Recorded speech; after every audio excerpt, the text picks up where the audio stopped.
नमस्कार दोस्तों, दे टीवी के इस स्पेशल सेगमेंट डेली प्रिपेयर में आप सभी का स्वागत है। और जहां हम लाए हैं यूपीएससी प्रीलिम्स के लिहाज से आज की 3 सबसे जरूरी खबरें। और हाँ, खास बात यह है कि इन खबरों के बाद आएंगे इन खबरों से जुड़े हुए सवाल, ताकि आपकी तैयारी हो सके बिल्कुल बुलेट प्रूफ। और शुरुआत करते हैं आज की अपनी पहली खबर से। दोस्तों, आपने जीडीपी का नाम तो सुना ही होगा। जीडीपी मतलब देश हर साल कितनी कमाई कर रहा है। लेकिन क्या आप जानते हैं कि इसका हिसाब लगाने का तरीका हर कुछ साल में बदला जाता है? और अब सवाल उठता है कि आखिर ये बदलाव क्यों लाया जाता है? क्योंकि देश की अर्थव्यवस्था हर साल बदल रही है। पहले खेती ज्यादा थी, अब मोबाइल ऐप, डिजिटल पेमेंट और सर्विस सेक्टर तेजी से बढ़ रहे हैं। तो जाहिर है, जब चीजें बदल रही हैं तो उन्हें मापने का तरीका भी बदलते रहना चाहिए। और इसीलिए सरकार हर कुछ साल में जीडीपी का बेस ईयर यानी आधार वर्ष बदलती है, ताकि आंकड़े जमीनी हकीकत से ज्यादा करीब हों। और अभी हाल ही में ministry of statistics and programme implementation के सेक्रेटरी सौरभ गर्ग ने बताया कि अब 2026 में नया बेस ईयर होगा, और जो होगा 2022-23, और इसी की तैयारियां जोरों से चल रही हैं। और ये बदलाव बहुत खास है, क्योंकि भारत अब दुनिया की तीसरी सबसे बड़ी अर्थव्यवस्था बनने के करीब है। और ऐसे में अगर हमारे आंकड़े सटीक नहीं हुए तो दुनिया भर के निवेशक और अर्थशास्त्री भारत पर भरोसा करने से हिचक सकते हैं। और इसीलिए 2026 का नया जीडीपी डेटा सिर्फ नंबर नहीं होंगे, वो भारत की साख, नीतियों और भविष्य की दिशा तय करेंगे। और अब बढ़ते हैं आज की दूसरी खबर की ओर। दोस्तों, उत्तराखंड के रानीखेत के जंगलों में हाल ही में एक बेहद खास किस्म की चिड़िया देखने को मिली, जिसका नाम है सियामीज फायरबैक। और ये वही पक्षी है जो थाईलैंड का राष्ट्रीय पक्षी है और पहली बार भारत में देखा गया है। और इसका वैज्ञानिक नाम है लोफुरा डियार्डी। ये आमतौर पर थाईलैंड, लाओस, कंबोडिया और वियतनाम जैसे दक्षिण पूर्व एशिया के देशों में पाई जाती है। और अब भारत में दिखना इस बात का संकेत है कि चिड़िया अलग अलग जगहों में खुद को ढाल सकती है। और IUCN यानी अंतर्राष्ट्रीय संरक्षण सूची में इसका दर्जा लीस्ट कंसर्न मतलब अभी खतरे में नहीं है, लेकिन जंगल कटाई और शिकार की वजह से इसकी संख्या धीरे धीरे घट रही है। और ये घने, नम और शांत जंगलों में रहती है, इंसानों की हलचलों से दूर। और इस प्रजाति के नर का शरीर नीला, काला, पीठ इसकी लाल और नारंगी होती है, जबकि पूंछ सफेद रंग की होती है, और मादा भूरे काले रंग की होती है। और इसका खाना देखें तो वही खाना, बीज, फल, कीड़े जो भी जमीन पर मिले सब खा लेती है। और इनके प्रजनन का समय मार्च से जून तक होता है, जब नर डांस करके मादा को आकर्षित करता है। और सच में ये चिड़िया हमारे जंगलों की नई रौनक बन सकती है। और अब लेते हैं आज की तीसरी और आखिरी खबर। जलवायु परिवर्तन की मार सबसे पहले समंदर और तटीय इलाकों पर पड़ती है, और इसी को देखते हुए फ्रांस और ब्राजील ने मिलकर एक नई पहल शुरू की है, जिसका नाम है ब्लू एनडीसी चैलेंज। ये एक अंतर्राष्ट्रीय अभियान है जिसमें देशों से कहा जा रहा है कि वे अपने जलवायु लक्ष्य यानी नेशनली डिटरमाइंड कंट्रीब्यूशंस यानी NDCs में समुद्र से जुड़ी रणनीतियां भी शामिल करें, जैसे कि मैंग्रोव, कोरल रीफ और तटीय इलाकों की सुरक्षा आदि। और ये ब्लू एनडीसी चैलेंज जून 2025 से प्रारंभ हुआ, जब UN ओशन कॉन्फ्रेंस यानी UNOC3 नीस फ्रांस में थी। और इस चैलेंज के साथ Australia, Fiji, Kenya, Mexico, Palau और सेशल्स जैसे देश पहले ही इस पहल में जुड़ चुके हैं।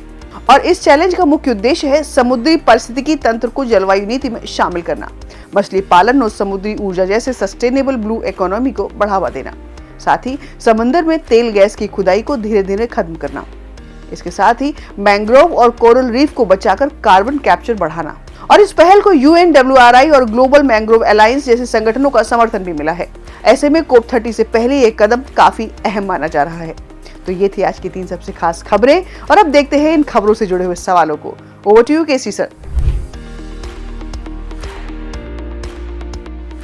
Thank you so much Deepti ma'am. दर्शकों से हमेशा की तरह आग्रह है कि इन सवालों के जवाब कमेंट करके ज़रूर बताएं, ताकि हमारे और दर्शकों के बीच में एक एंगेजमेंट बना रहता है। तो शुरुआत करते हैं पहले क्वेश्चन से। जीडीपी की गणना में बेस ईयर चेंज करने के लिए किन बातों का ख्याल रखा जाता है? पहला, वर्ष के दौरान कोई असामान्य आर्थिक घटना न हुई हो। दूसरा, नए सेक्टर्स का समावेश किया जा सके। तीसरा, अंतर्राष्ट्रीय मानकों के मुताबिक आंकड़े तैयार किए जा सकें। आपको सही ऑप्शन चूज़ करना है। ऑप्शन ए केवल 1 और 2, बी केवल 2 और 3, सी केवल 1 और 3, अथवा ऑप्शन डी 1, 2 और 3 सभी।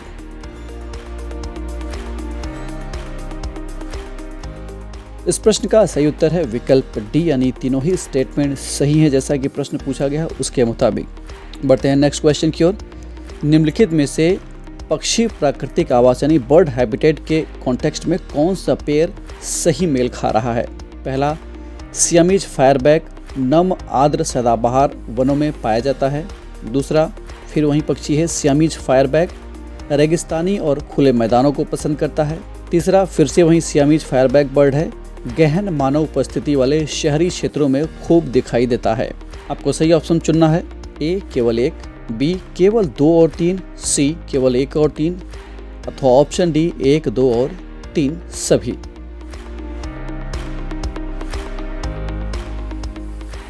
इस प्रश्न का सही उत्तर है विकल्प ए, यानी केवल पहला वाला सही है कि नम आर्द्र सदाबहार वनों में पाया जाता है। ये पक्षी गीले घने कम व्यवधान वाले जंगलों में ही रहना पसंद करता है। लेते हैं आज का तीसरा क्वेश्चन। मैच वाला क्वेश्चन है। निम्नलिखित को सही रूप से मिलाना है आपको। एक तरफ कंपोनेंट दिया गया है, दूसरी तरफ उसका विवरण दिया गया है। पहला है ocean integrated NDCs nationally determined contribution. इसका मिलान करना है। ए, जलवायु एक्शन प्लान में समुद्री पारिस्थितिक तंत्र को शामिल करना। दूसरा, सस्टेनेबल ब्लू इकोनॉमी। दूसरी तरफ इसको जो मैच करना है, समुद्री अक्षय ऊर्जा टिकाऊ मत्स्य पालन। और तीसरा, रेस्टोरेशन एंड कंजर्वेशन। इसका जो मैच करना है, सी, मैंग्रोव कोरल रीफ्स और साल्ट मार्श की सुरक्षा। आप स्क्रीन पर देख पाएंगे, वहाँ आपका ज़्यादा बेहतर समझ में आएगा। सिर्फ मेरी ऑडियो न सुनिए, स्क्रीन को भी ध्यान से देखिए तो आपको बेहतर आइडिया लगेगा। आपके ऑप्शंस हैं ए 1A 2B 3C, B 1B 2C 3A, option C 1C 2A 3B अथवा option D 1A 2C 3B।